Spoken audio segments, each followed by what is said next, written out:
Hi, this is Heather, helping Heather, and um, it's Saturday, the day before Easter, and this Easter is a hard one.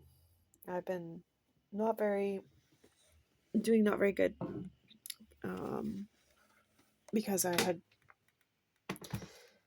had learned in October.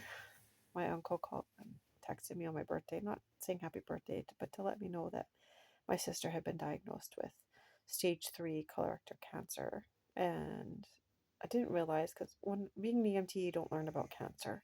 So I didn't know that stage 3 was basically inoperable and all of that. I didn't learn that until last week.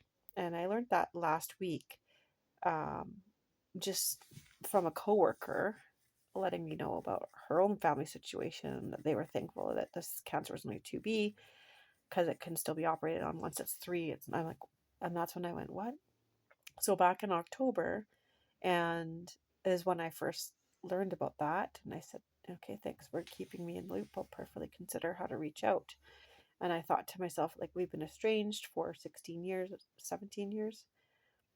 And, is it appropriate to reach out? What do I say? That kind of thing. So I kind of, and my birthday and Thanksgiving was then. And I just wanted that for myself. So I didn't, and my family. So I didn't really do anything there.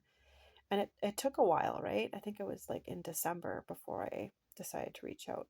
And I was planning a surprise 16th birthday for my youngest daughter in November. And so, you know, like, yeah.